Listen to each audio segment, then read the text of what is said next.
Welcome to the religious portion of the podcast. Fuck you, Mom. I want to jerk off.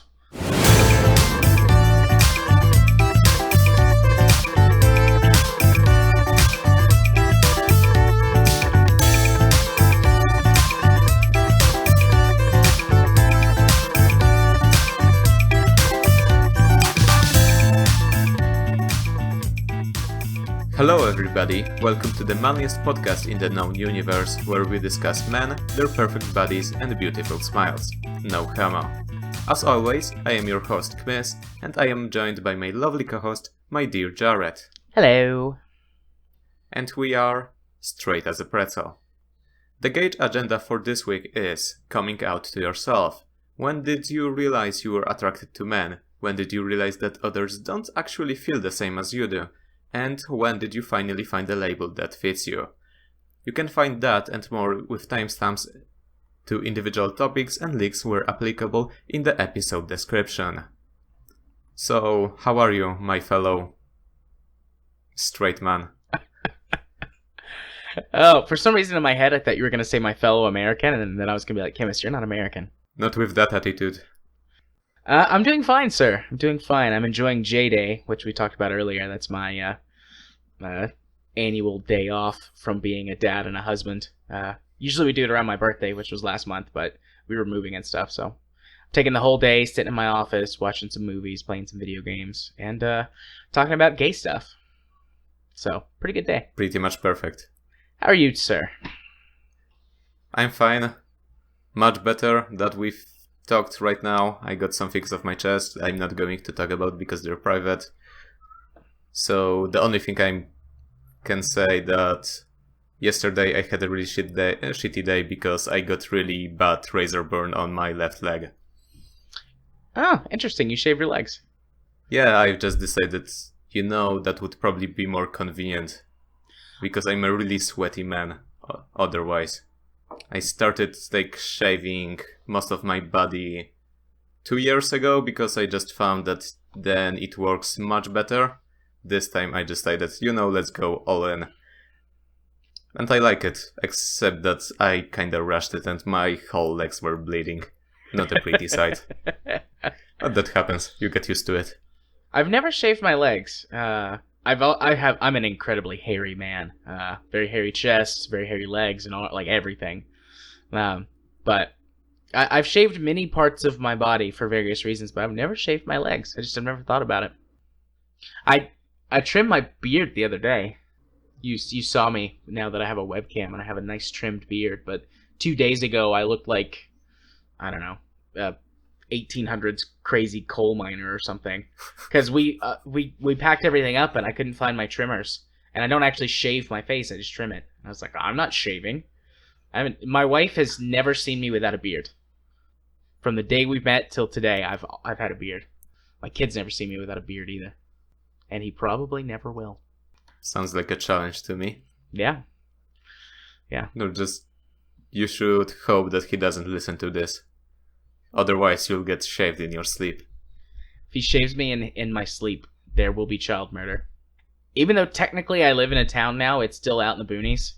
Very small population, so I have good places to hide a body still. That's normal. Well, we talked about American culture before we started recording. So.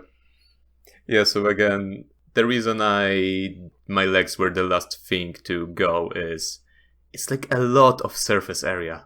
And it's just a lot of bother. But still, we'll see whether it's worth it or not. Did you say a lot of butter?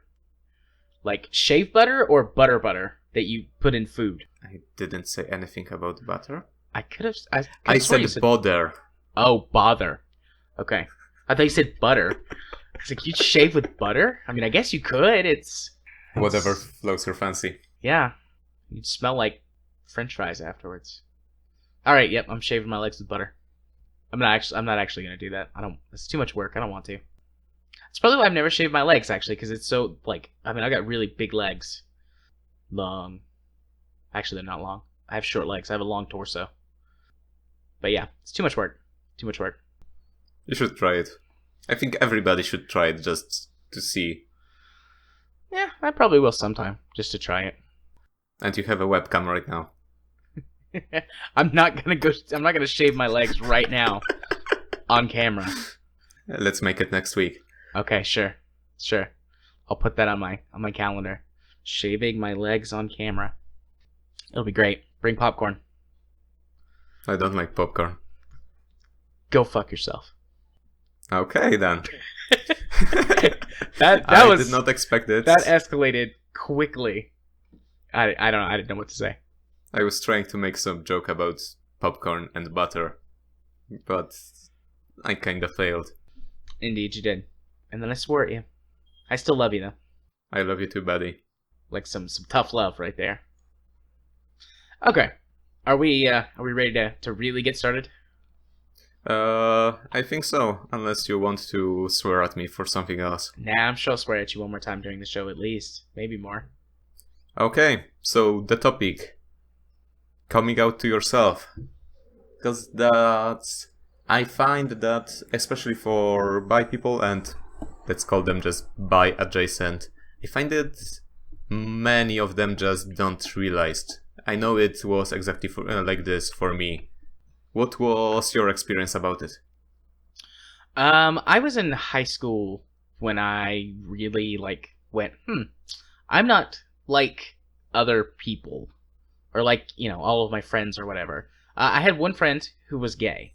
Felt like he was gay for as long as he could remember. And we used to talk about it, and he was like, because I would occasionally like men or say that they were cute or whatever, he'd be like, oh, you must be gay. You must be gay. And I was like, no, I don't think I'm gay. Because I also like girls. That sort of was my avenue to be like, you know what? I don't just like girls. I don't just like boys. And so in high school, when I was 14, 15 maybe, was when I was really like, yeah, I think I'm bisexual. And then it evolved, into the conversation that we've had about pansexuality. I mean, it evolved into that, but that's kind of when it happened. And I guess I sort of answered the first sub-question, when did you realize you were attracted to men? Because it was around that time. Maybe a little bit sooner. Maybe when I was... when I first started hitting puberty. 10, 11, 12. It's really hard to say, because that's been over a decade ago. Which makes me feel old. But during that time, when I first started discovering myself sexually in general, it just started to develop. And I was like, oh, that's a cute guy. That's a cute girl. And then it's like, I masturbated weirdly, because that's something you can't talk about. And the internet was, it existed in the late 90s, early 2000s, but we still had dial-up where I lived, and it was impossible to really look up anything. Mom was always using the phone. Get off the internet. I'm trying to talk to your grandmother. Fuck you, Mom. I want to jerk off. I never said that. I never said that to my mom. Never. She would have killed me. But so yeah, that's sort of when it happened, and generally how it happened. Just it was a thing that developed, and because thankfully I had an open mind and a gay friend, I could kind of figure it out. What about you? So for me it was at the same time similar, but also quite different, because I was also 13, 14. I realized I started finding guys cute, but I kind of suppressed it. I don't know if it's a good word, but let's just go with it. And for the most time it was, yeah, I find guys cute, doesn't everybody? Right. And it took me a long time when there was this struggle that I don't know if I'm straight, but I'm definitely not gay, and there are no other options apparently. I think it was just before my 18th birthday, so it took 4 or 5 years and quite fucked me up. My cousin was talking about something, and I know she used the phrase boyfriend and or girlfriend, and I said something like, I'm not gay, and she said, yeah, you don't have to be. And this kind of spiraled off, ended with me just looking to dictionary and saying, yeah, that makes sense. I cannot believe I wasted last 4-5 years of my life on it. Because nobody gave me a dictionary. And even though internet was a thing, around that time I still mostly use Polish internet, and that's not exactly that open-minded. So even though I had access to internet, I didn't really know how to look for it in English, which would probably be a much better idea, so it didn't help me that much either. There's this thing in psychology, you will probably know more about it, but the fact that people often presume that others think exactly as they do until proven otherwise. Yeah. And that was kinda what I found really baffling. I still kinda find really baffling that how can you be attracted to only such a small subset of population? How can you not appreciate the human beauty? I don't find it baffling, but I do find it limiting. I don't know, sexuality is so tough, and this is leading to another conversation which I'm not intending to have right now, but it's like sexuality to some extent can be a choice, but for the most part it's not. And so you cannot control your feelings, you can control whether you act upon them. Right. And I think you can't, you can't make yourself be gay, but you can experiment and try things, and that's part of the choice aspect. But anyways, it's like, I feel like people are limiting themselves, but at the same time, it's like, if you really don't feel any attraction to the same gender or the opposite gender or whatever, then, I can't force you. I can't make you see, because your worldview or your it's probably a combination, but in general, just your feelings don't line up with mine. That should be a conversation topic for another time, though. Sexuality and sort of the why do people think it's completely a choice? Because you get that a lot with fundamentalist religion and very traditional thinking. I have a similar feeling. Maybe baffling is not a good choice of a word, but still, I have to consciously make an effort to remember that not everybody is attracted to everybody. Because it just feels so natural to me. I don't really have any other experience to compare it against. Right. I understand that. I don't have to do that same, I don't have to be aware of it, but that's probably a combination of my training as a therapist, because I'm very, very good at joining with people and feeling what they feel and sort of connecting to their mindset. And also, I just don't give a fuck. So I never act differently with anybody for any reason. So I don't have that conscious awareness that, like, oh, this guy might be uncomfortable if I'm like kind of, I don't know, flirty with him, or am talking about like liking other men, like the example I gave last week from when my wife went to the concert, and that lady was like, "Is he serious?" Like, I don't think about it, because it's like, I'm me and this is who I am, and it's all gonna be okay. You don't have to feel like I do. It's fine. But I do see what you're saying. Is Polish culture, as a general rule, a lot more conservative, at least when it comes to sexuality?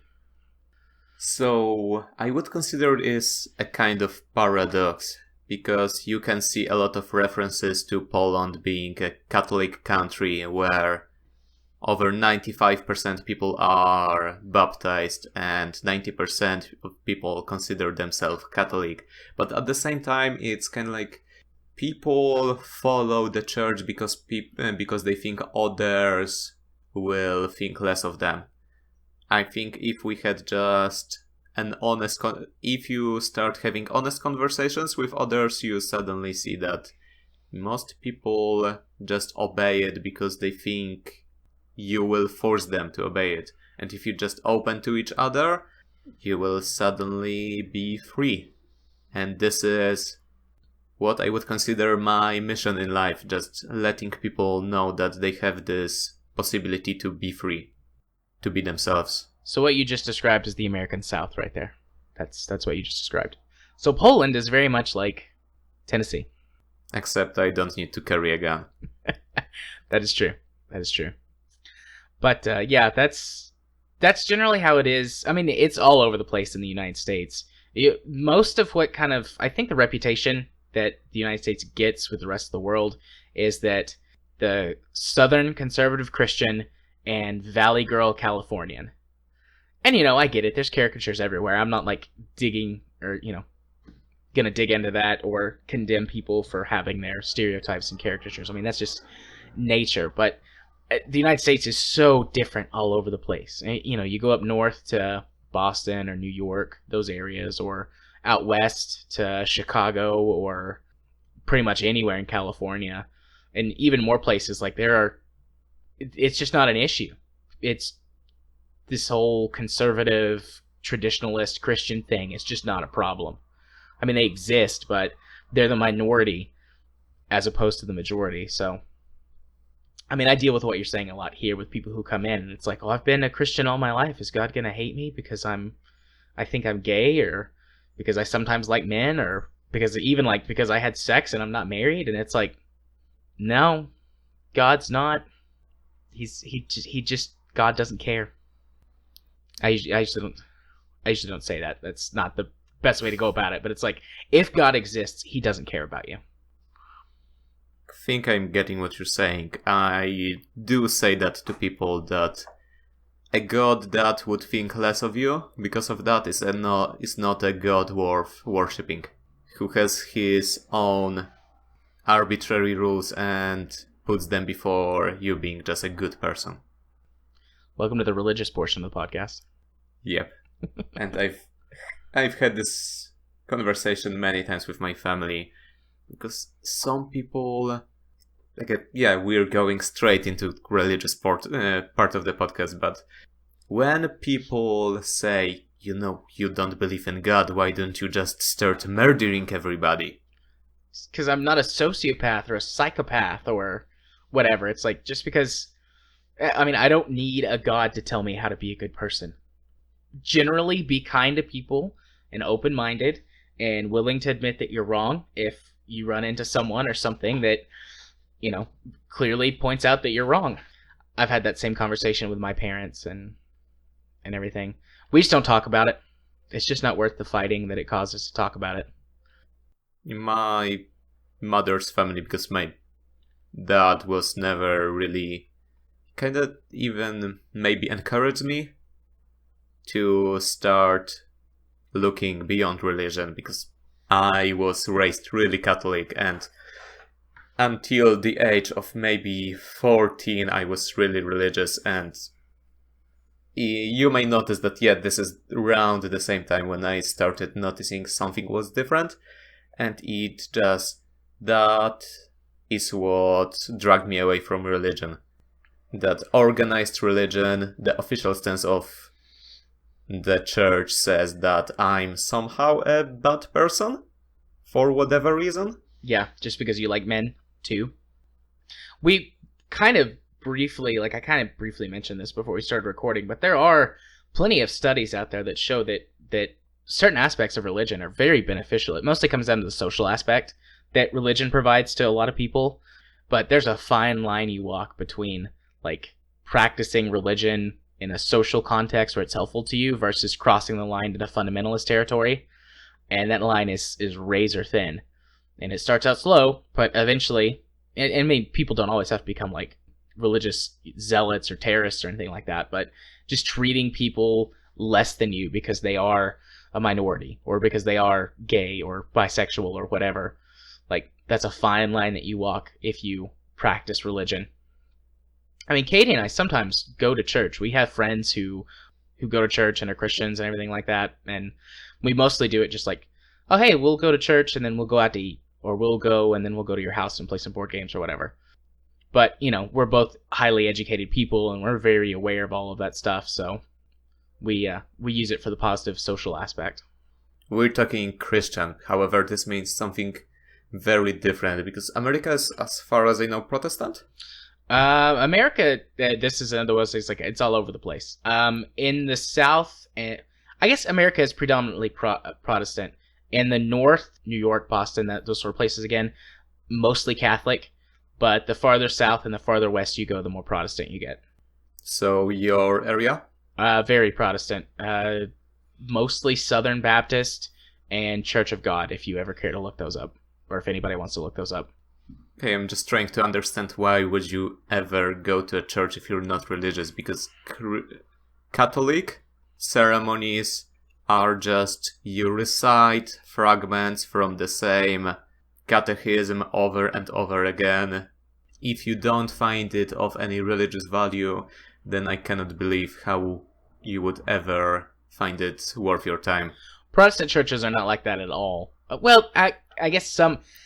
Christianity has got like a cajillion denominations. It's just as complicated as any other religion. Most people tend to think of Catholicism as being the face of Christianity, but it's not. Especially in the States. Because they're really trying to make it look as such. Because of Pope, etc. But no, most Protestant services that I've ever been to, because, when I was a kid, my parents took me to church every week, like 3 times a week. There's a lot more to a service than just, like, standing up and reciting scriptures and things like that. There's usually, in most Protestant churches, there's usually a time either before or after service where there's some kind of food served and coffee, and people just hang out and talk about whatever. And then during the service, there's only, like, 20 minutes or so where in most Protestant religions, they call them pastors instead of priests, but it's kind of the same thing, preaches a message, but it's not like, okay, we're going to read from the scripture or whatever. They usually try and wrap up other like things of like morality and stuff into it. I kind of view it like an academic exercise, and I find that sort of thing stimulating, because they'll be like, all right, here's this thing from the Bible, and let's talk about it, and let's find the moral to the story or whatever. It's not like, all right, let's stand up and recite this passage like over and over, and then there's a music portion to most services. They usually call it like worship time, and that varies wildly based on what type of church you go to and the denomination and stuff. Most churches around here have very contemporary music, guitars and drums and things like that, so it's kind of a mixed bag on whether or not you get good music or not, but that can be enjoyable. Katie really likes the music, so whenever we go, she enjoys that.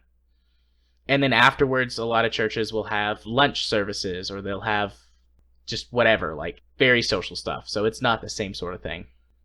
But I have been to Catholic services, and Lutheran services are pretty similar to Catholic too. I've got some family members who are Lutheran, and I go with them. Well, I used to. I haven't been with them in years, but I used to go with them every once in a while. And it's, all right, let's stand up and recite this all together, and we'll sing all this one like hymn together, and so that it's a very different experience. The way you describe it, I can very easily see how even I could find it not enjoyable maybe, but worth my time. Especially especially compared to Catholic worship, which is just here is, and there are literally lists that describe every single mass, how it should look for the next couple decades or so. Just tables saying which scriptures you should read, etc., etc. And after that, there is probably preaching, which again is simply, okay, remember this scripture that we talked about 3 minutes ago? Here is the only allowed way to interpret it. Yeah, the last service we went to was 2 or 3 weeks ago. This church where my friends go to, they had a guest speaker who was an English professor at a college, and he's not like world famous or anything, but he has written like I think he's written a book or two, and then he does like speaking tours in the area at other colleges and does guest lessons. Like, he's pretty well respected.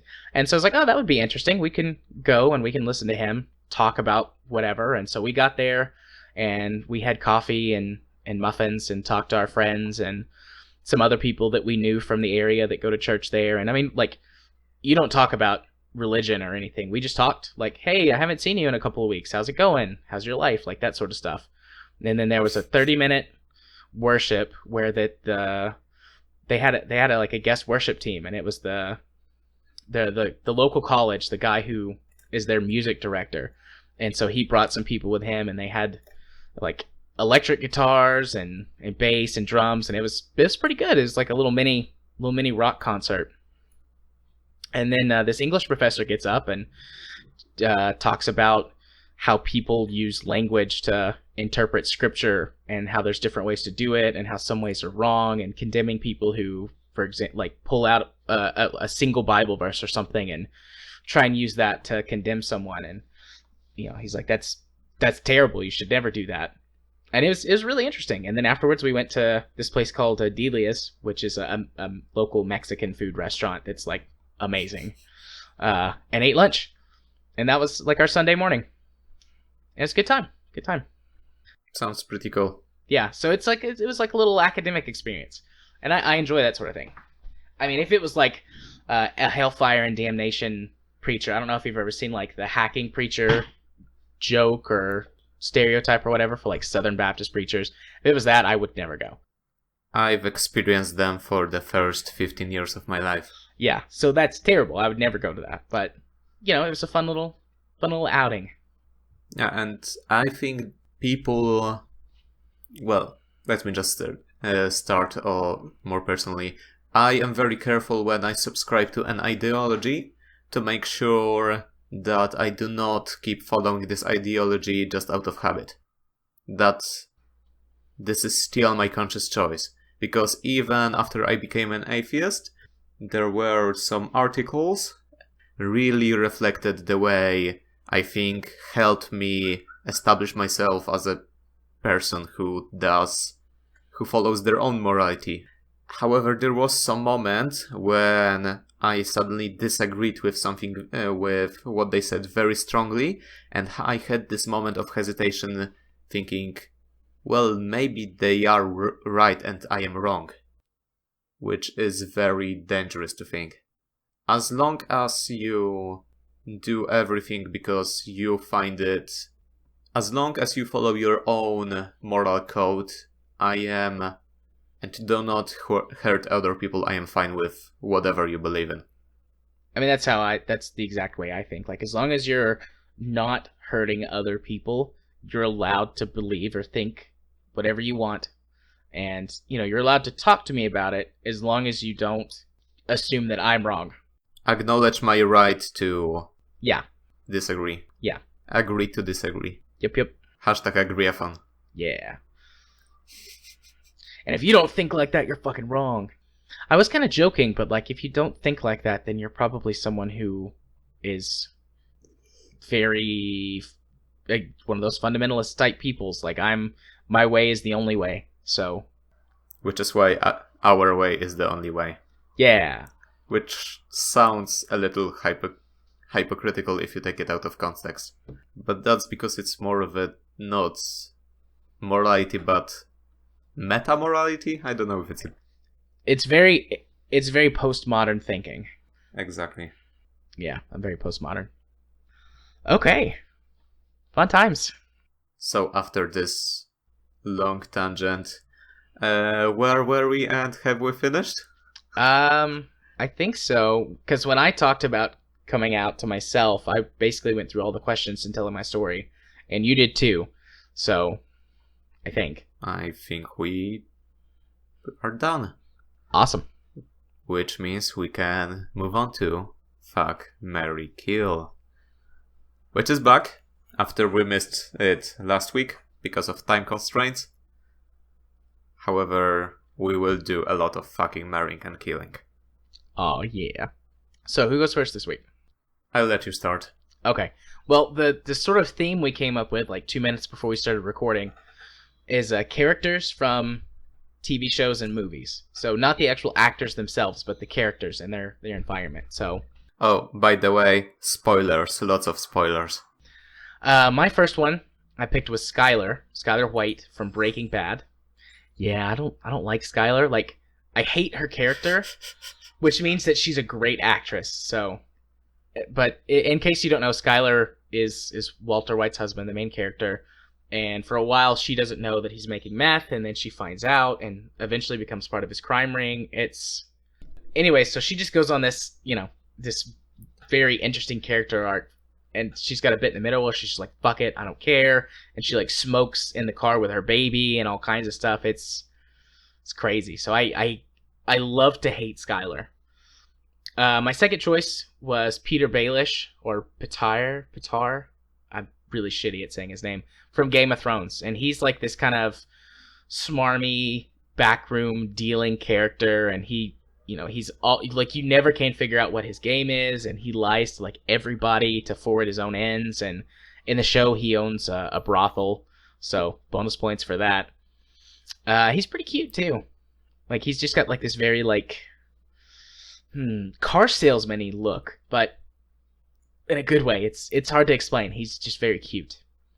And then my third choice, or my third person, was Alex Kirkman, who is on the recently released Designated Survivor show. She's the president's wife in the show. Major spoilers, because this show just came out in the last year. Her husband becomes the president because he's the designated survivor, and there's like this massive terrorist attack that wipes out the entire U.S. government. And she comes along and is just like, she comes along. They were married before, but it's just a really good portrayal of what a good, healthy relationship looks like. And he'll come to her and be like, this is like fucked up, and I don't know what to do, and I just need a hug. And she'll be like, it's okay, we can talk about it. I love you. I'm here for you. Like, very supportive. She's a great mom, but she's also like an example of a career woman, because in the show she's a lawyer.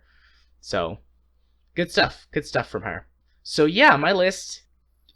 I think you could probably guess what they're gonna be based on what I said about them. Skyler obviously is Kill. I hate that bitch in the show.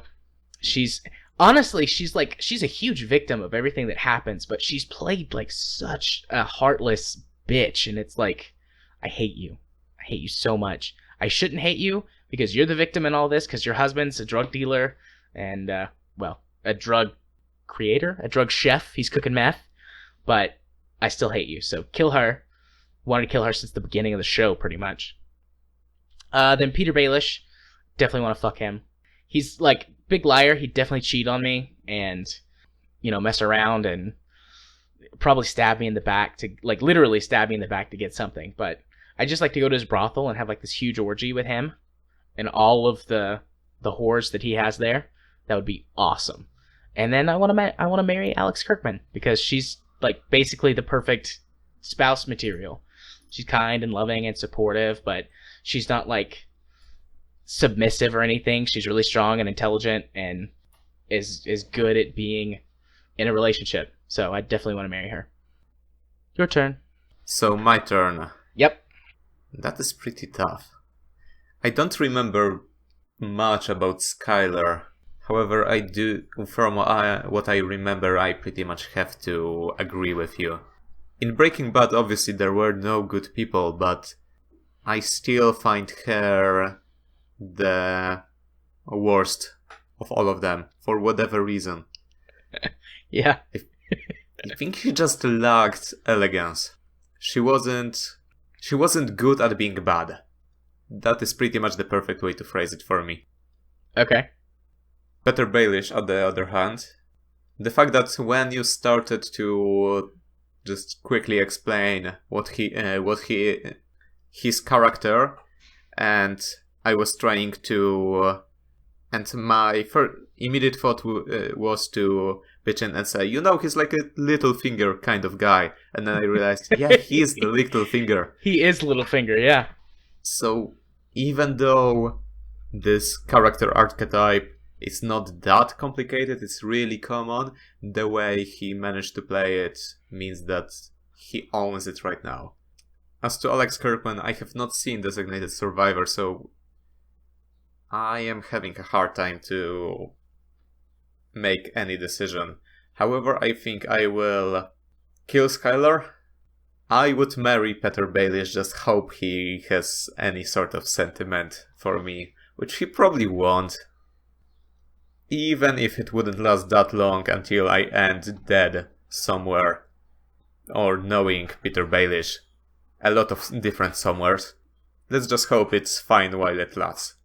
And that just leaves me with Alex Kirkman as what's the passive form of fucker? Fucky? Sure. I have no idea. Let's go with it. Yeah, let's go with it. So you hope that you're Petyr's Sansa, because he actually loves her and wants to be with her. I can be pretty redhead for him. Ooh, sounds saucy. I like redheads. Who doesn't? That's a good question. Probably like crazy people. Sociopaths, you shouldn't trust them. Yep. As to my list, my 3 people are Piper Chapman from Orange is the New Black, Debra Morgan from Dexter, and Frances Underwood from House of Cards. So, Piper Chapman, she is actually based on real character, because the whole Orange is the New Black is, let's say, loose adaptation of a book under the same title, which was actually a biography. So that makes her character even more intriguing, even though she's not that complicated. She was just smuggling drugs with her girlfriend and she got caught. But the transformation of her as a character throughout the series, I find it highly attractive. Even though, because she's very clearly bi, but she refuses to say it, which I find annoying. In multiple scenes, some people just ask her, is she bi? And she says, no, probably not, I just like to fuck men, I like fuck women. But no, I'm not bi, come on. That would be silly. The denial is strong in this one. Moving on, Debra Morgan. I'm going to talk about her as she is in the first 4 seasons because I'm not going to acknowledge the later ones exist. And she's just a badass. That's almost everything that you need to know about her. She's a cop, and she doesn't get thrown around. You can say that she fulfills this archetype of a woman that wants to prove herself to be in an environment dominated by men. She wants to show everybody that she's no worse, but the way she does it, I think she earned the title. And finally, Frances Underwood. He's very similar to Petyr Baelish. Just scheming, not afraid to kill people to get what he wants. And I think we've already established that I find it quite attractive. Yeah, I have to say, like, the thing that, like, they do it so quickly in the first 5 minutes of the first episode of season 1, when he kills that dog, is like, Jesus, man. And then lies to the people about it. I don't remember that scene, but the ending of the first episode of 2nd season. You haven't seen it. Oh man. No, I haven't seen season 2. Just the moment we finish this, you have to see this, absolutely. So, even though we said spoilers are free, I will not spoil it for you. Okay. Not now. It's one of the best episodes, one of my favorite episodes of any series in recent memory. Okay. Yeah, after we're done, I'll look it up on YouTube while I'm cleaning up my audio and stuff. Anyways, carry on. So now as to my actual decisions. Even though he's very similar to Petyr Baelish, I think I would kill off Frances Underwood. I'm finding it hard to explain by the decision, but even though he's a cold-blooded murderer, he's not Petyr Baelish.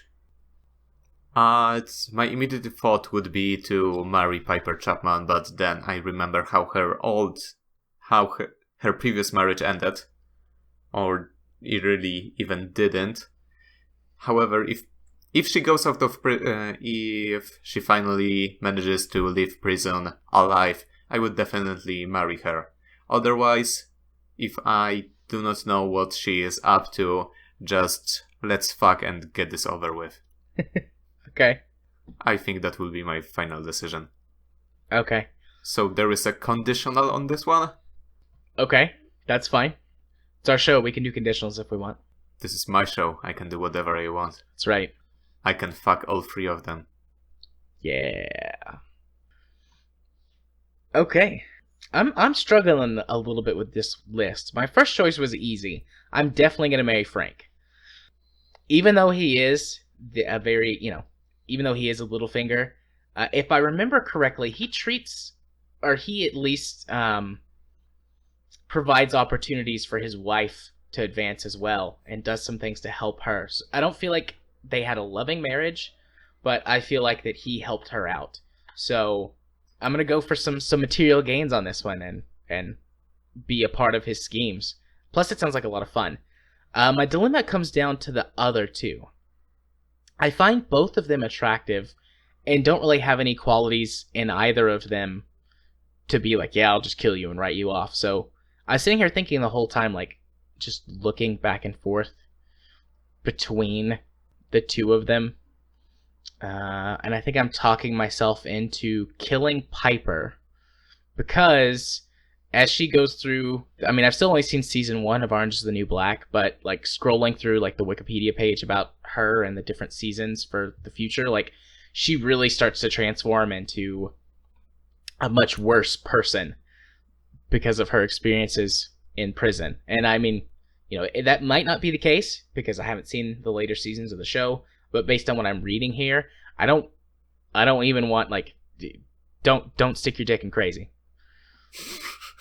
So I'm gonna kill her, and then I'm gonna fuck Debra Morgan. Plus, honestly, I think I really like her face. That sounds so weird, but she's got this really intriguing shape to her face. I don't, like, in my mind, it doesn't fit the sort of stereotypical definition of like a beautiful face, but yet at the same time, it's like so captivating. And I could be down with staring at that all night. Once or twice. 3 times. I kind of want to marry her now, just to have that face forever, but no, I'm going to stick to my original plan. Just don't go around measuring people's heads, etc. It has some historical connotations. Alright, that's been our show for this week. You can shoot us an email at straightpretzel@gmail.com or send a tweet to @straightpretzel. All this plus more can be found at straightpretzel.wordpress.com. Our intro music is Disco Medusae by Kevin MacLeod, provided free of charge on Creative Commons license. Find out more at incompetech.com. We are powered by Internet Archive free hosting. Remember, if your would go gay list is longer than 5 people, you ain't straight, but you're in great company. Stay fabulous.